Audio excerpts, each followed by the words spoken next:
बिस्मिल्लाहिर्रहमानिर्रहीम। अस्सलाम वालेकुम नाजरीन, आप देख रहे हैं कश्मीर क्राउन और मैं इरफान तिलगामी। नाजरीन, अगरचे हम बात करें महंगाई की तो महंगाई आए रोज़ बढ़ती जा रही है और इसकी शायद वजह यही है कि मुनाफाखोर जो हैं वो दो हाथों जो है लोग आम और सादा आवाम को लूट रहे हैं। अगर हम बात करें फलों की, सब्जियों की, तो वहाँ पे भी मुनाफाखोरी होती है। अगर हम बात करें जो भी सामान इस्तेमाल होता है बिल्डिंगें बनाने में, बिल्डिंग बनाने का सामान जो भी है उसमें भी आज लूट चल रही है। खासकर अगर हम बात करें ईंटों की, या अगर हम बात करें रेत की, या अगर हम बात करें बाजरी की, तो दो हाथों जो है हमारी आवाम को लूटा जा रहा है। अगरचे लगातार तहसीलदार बडगाम जो है उन्होंने कल भी एक ऑर्डर इशू किया था कि जो भी आज के बाद ईंट जो है महंगे रेट पे फ़रोख्त करेगा, अगरचे गवर्नमेंट की रेट 21,000 है, लेकिन आज सबसे पहले आप ये वीडियो देखिए।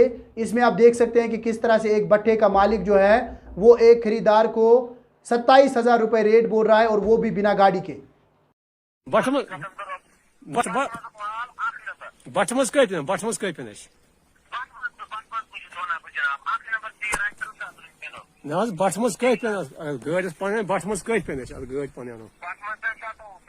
कूत 17,000 बट मज चलो मजे सर कर क्या तुम कत आज क्या बे बस पे जान सोन बट तुम क्या शरीफ जुनेद तुहद बट कत तुहद बट पे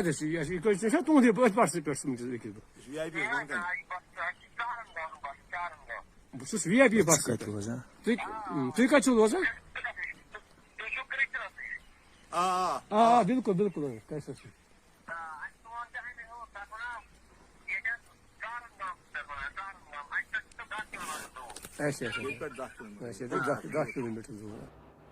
बहरहाल नाजरीन, इसी हवाले से हम बात करेंगे हमारे खुसूसी नुमाइंदे राहिल गनाई से। राहिल, आप मुझे बताएं कि ऐसा क्यों हो रहा है? अगरचे गवर्नमेंट की तरफ से रेट्स भी दी गई है लेकिन लगातार मुनाफाखोरी का बाजार गर्म है जम्मू और कश्मीर में। और अगर हम खास कर बात करें जो भी बिल्डिंगों का मवाद है, बिल्डिंगों के जो भी बिल्डिंगों बनाने के लिए, चाहे मकान बनाना हो किसी को, चाहे किसी को दुकानें बनानी हो, चाहे किसी को और कोई चीज़ बनानी हो, उसका जो भी सामान है वो इस वक्त दो हाथों जो है लूट रहे हैं वो लोग। इस वक्त आम और सादा आवाम को लगातार उसमें इजाफा किया जा रहा है। लेकिन अगर इस हवाले से सरकार ने रेट भी मुकर्रर की हुई है लेकिन फिर भी लोगों को लूटा जा रहा है। क्या लगता है आपको कि क्या सरकार इस हवाले से कोई भी इकदाम नहीं उठा रही है या ये लोग सरकार को भी धोखा दे रहे हैं? बिल्कुल इरफान, जिस तरीके से बड़े बड़े दावे और वादे किए जाते थे कि 370 जो है वो महंगाई को कम करेगा, 370 के टूटने से जो है वो हिंदुस्तान के साथ जम्मू कश्मीर का जो मजबूती के साथ जो है वो रिश्ता हो जाएगा।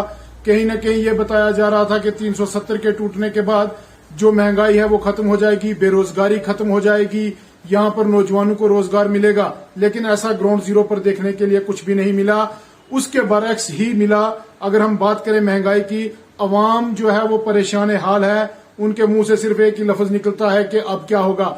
सोचने की बात यह है कि अगर हम बिल्डिंग मटेरियल्स की बात करते हैं तो सबसे पहले अगर हम बात करें ईंटों की तो 21,000 उसका रेट जो गवर्नमेंट ने फिक्स किया है, लेकिन यहाँ 35 से 40,000 के दरमियान में वो ईंट मिल रही है। इसी तरीके से अगर हम बात करें लोहे की, जी सरिये की बात करते हैं, वो भी आप देख लें कि 6,000 के पार हो चुका है। लेकिन कहीं ना कहीं ये गरीब आवाम ही पिसे जा रही है, कहीं ना कहीं ये गरीब आवाम ही दबाई जा रही है। अगर हम ये कहें, बिल्कुल हमेशा से हमारी गरीब आवाम पिसती आ रही है राहिल। लेकिन आप मुझे बताएं, अगर इस हवाले से सरकार ने रेट लिस्ट भी मुकर्रर किया हुआ है कि फलानी चीज इतने में बेची जाएगी, लेकिन फिर भी मुनाफाखोरी क्यों है राहिल? इरफान, मैं आपको बताता चलूं कि जिस तरीके से पहले वादा किया गया, दावा किया गया कि यहाँ पर चोर बाजारी खत्म हो जाएगी, लेकिन कहीं ना कहीं अगर ग्राउंड जीरो पे देखा जाए तो 370 के हटने के बाद सूदखोरी और मुनाफाखोरी में इजाफा हुआ है इरफान। और अगर हम ये भी देखें कि जिस तरीके से आए दिन, जिस तरीके से पहले कोविड का एक माहौल बना, 370 का माहौल बना, लोग परेशान थे, उसके बाद अब कहीं ना कहीं जाकर लोग इतने परेशान हाल हैं, महंगाई को आप देख लें, अरूज पर है महंगाई, लेकिन सरकार कहीं ना कहीं सोई है। आखिर वजह क्या है कि सरकार ऐसे लोगों पर शिकंजा क्यों नहीं कस रही है? राहिल आपको लगता है कि शायद इसके लिए वो लोग भी जिम्मेदार है जो ये ज्यादा कीमतों पे खरीदते हैं? शायद कुछ लोग ऐसे भी हैं जो रातों रात पैसे कमाते हैं और फिर वही लोग शायद इस मुनाफाखोरी के लिए भी जिम्मेदार हैं। बिल्कुल इरफान, अगर हम इलीगल माइनिंग की बात करें तो ये देखा जाए कि वो नेचुरल है सब कुछ, लेकिन वो भी अगर हम देखें गवर्नमेंट ने उस पर पाबंदियां आयद की हैं, लेकिन ग्राउंड जीरो पे पाबंदी नजर नहीं आ रही। इसके पीछे वजह क्या है? कहीं ना कहीं ये तो साफ है कि कुछ ऐसे अफसरान या कुछ ऐसे मुलाजमीन बिल्कुल जुड़े हुए हैं इन लोगों के साथ, जो इनको ये गलत काम करने पर इनको मना लेते हैं कि हाँ भाई हम आपको कमीशन देंगे। अगर मैं ये कहूं कि कमीशन देकर ये सारा काम हो रहा है तो गलत नहीं होगा इरफान? बिल्कुल बिल्कुल राहिल, आपकी बात सही है, लेकिन इससे पहले भी मैंने आपको बताया था, हमने कुछ लोगों से बात की है। सबसे पहले हम सुनते हैं कि महंगाई के हवाले से लोग क्या कहते हैं। सरकार की अगर आप बात करते हैं तो उस बात ही को आप रहने दो। सरकार ने हमें पिछले 2 साल से ना, ख़ासकर जम्मू कश्मीर के यहाँ के नौजवानों को, यहाँ के लोगों को बिल्कुल नंगा कर दिया और रोड पे खड़ा कर दिया। आज देखो पूरे हिंदुस्तान में, पूरी दुनिया में किसान जो है वो आंदोलन कर रहे हैं और सरकार के कान के नीचे जूं तक नहीं रेंगती। अब बात रही पेट्रोल और डीजल की, इस वक्त सबसे ज़्यादा मुश्किल जो है वो स्टूडेंट लोगों को हो रही है। जो हमारे स्टूडेंट, जो लड़के मतलब घर से 10, 20, 50 या 100 रुपया लेके जाते थे, जिससे दिन को अपना तेल भी डालते थे, अपना खाना भी, लंच भी करते थे, और साथ में आप गैस की देखो, पिछले दिनों में 500 गैस था, फिर 600 हुआ, फिर 750 हुआ, आज 850 गैस। एक गरीब जो मजदूर, जो दिन को मजदूरी करके शहर में रहता है, दिन को मजदूरी करके अपनी झुग्गी में रात को खाना बनाता है, वो 800 का 500 उसकी दिहाड़ी है, 800 का गैस कहाँ से वो लाएगा और क्या करेगा कि अपना रोजी रोटी अपने बाल बच्चों को खिलाएगा। जैसे कि आजकल प्राइसेस बढ़ रही हैं पेट्रोल की, डीजल की, एलपीजी की, इसका कहीं ना कहीं हमें डायरेक्टली जो एक आम इमाम पे असर पड़ रहा है। इसमें हर एक मटेरियल, जैसे हर एक जो महंगाई बढ़ रही है, दुकानदार, बिजनेसमैन, इसमें हर एक इसकी लपेट में हर एक शख्स आ रहा है। तो इसके हम यही अपील करते हैं सेंट्रल गवर्नमेंट से कि जो जैसे एक्साइज ड्यूटी वो कम की जाए। जैसे क्रूड ऑयल है, उसकी कीमतें बहुत सस्ती हैं, तो उस पर एक्साइज ड्यूटी बहुत बढ़ा के, और बहुत जो आम इंसान के पास जो पहुंच रहा है, एलपीजी पहुंच रहा है, पेट्रोल डीजल पहुंच रहा है, वो बहुत महंगा पहुंच रहा है। तो हमारी यही रिक्वेस्ट है सेंट्रल गवर्नमेंट से कि प्लीज़ इसको जो है क्रूड ऑयल की एक्साइज ड्यूटी घटाई जाए, ताकि आम इंसान की जो ज़िंदगी है उस पर असर ना पड़े। तो राहिल, आपने भी सुना कि लोग महंगाई के हवाले से क्या कहते हैं। लगातार पेट्रोल और डीजल की कीमतों में भी इजाफा हो रहा है। लगातार अगर हम देखें, गोश्त की कीमतें, मुर्गों की कीमतें, सब्जी की कीमतें, फलों की कीमतें, हर एक जगह जो भी अशियाई ज़रूरी है उसकी कीमतों में बेतहाशा इजाफा हो रहा है। ऐसा लगता है कि महकमे फूड, सिविल सप्लाईज और कंज्यूमर अफेयर्स जो है खाबी खरगोश की नींद में सोई हुई है। कहीं पे उनका मार्केट स्कॉट जो है, जो चेक करता था मार्केट्स को, वो नजर ही नहीं आ रहे हैं। राहिल, क्या लगता है आपको, क्या वजह हो सकती है इसके पीछे? देखिए इरफान, मैं आपको थोड़ा सा वाजिया बता देता हूं, अपने नाजरीन को भी थोड़ा सा वाजिया बता देते हैं कि फूड सेफ्टी एक्ट के तहत हर चीज जो मार्केट में खाने पीने के लिए आती है उसको जांच पड़ताल करने के लिए बाज़ाब्ता एक पूरा डिपार्टमेंट है, लेकिन वो डिपार्टमेंट कहीं ग्राउंड पे नजर नहीं आता है। पहली बात तो ये है। दूसरी बात यह है इरफान कि अगर हम देखेंगे महंगाई को लेकर किस तरीके से लोगों में हाहाकार मची है, कच्चे तेल की कीमतों को अगर देखा जाए तो बैरून ममालिक में अगर हम देखें तो तेल की कीमतें क्या हैं, लेकिन यहाँ हमारे मुल्क में कितनी क्या कीमतें हैं, वो एक अपने आप में परेशानी का सबब है। अगर कोई आज एक शख्स, कोई नौजवान पीएचडी करके एक गाड़ी लेता है कि मैं चलो अपने बच्चों के गुजर बसर के लिए गाड़ी लेता है, और उसमें वो पैसेंजर गाड़ी होती है, लेकिन कहने की बात यह है कि वो उसका तेल पूरा करेगा या वो अपनी पढ़ाई पे जो खर्चा करने के बाद इस मुसीबत से गुजरेगा, लेकिन फिर भी वो कहीं ना कहीं तेल को ही पूरा करने के चक्कर में अपनी जिंदगी गुजार दी। दूसरी बात रही डोमेस्टिक सिलेंडर की। अगर हम डोमेस्टिक सिलेंडर की बात करें तो 900 के करीब हो गया है। आखिर मैं ये अवाम ये पूछना चाहती है, जो परेशान लोग हैं, ये एक तो बेरोजगारी बहुत ज्यादा और ऊपर से महंगाई, आखिर इसका जिम्मेदार कौन है? अगर हम बात करें, बिल्कुल तो राहिल, आपकी बात सही है। बिल्कुल राहिल, हाँ बताएं। बिल्कुल, अगर हम इससे पहले क्या होता था कि जब स्टेट असेंबली होती थी, यहाँ पे बजट पास होता था, यहाँ के नुमाइंदों को पता था कि यहाँ के लोगों की परेशानियां हैं क्या, यहाँ के नुमाइंदों को पता था कि यहाँ फलां जगह में किस चीज की कमी है, किस चीज को पूरा करना है।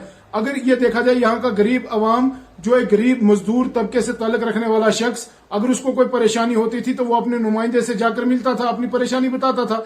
अब वैसा सिस्टम है नहीं। अब यहाँ से दिल्ली जाके कौन ये बताएगा कि हमें किस चीज की परेशानी है, हमें पानी की पाइपें चाहिए, हमें बिजली का राहिल, यहाँ पे बिल आपका इतना आ रहा रोकना है। चाहूंगा। राहिल, बिल्कुल आपकी बात सही है। राहिल, बिल्कुल आपकी बात सही है, लेकिन राहिल मैं आपको बता दूं कि जरूर इस हवाले से director food civil supplies and consumer affairs Kashmir के साथ साथ डायरेक्टर फूड सिविल सप्लाई जो जम्मू के हैं, उन्हें चाहिए कि वो उनकी जो मार्केट स्क्वाड है, मार्केट स्क्वाड को एक्टिवेट करे और देखे कि आखिर ये मुनाफाखोर क्यों सादा आवाम को दो दो हाथों लूटते रहते हैं। आए दिन ये लूटते रहते हैं, हमेशा अपनी मनमानी से बेचते हैं चीज़ें। अगर कोई चीज़ 200 में बेचनी होती है उसे 400 में बेच देते हैं।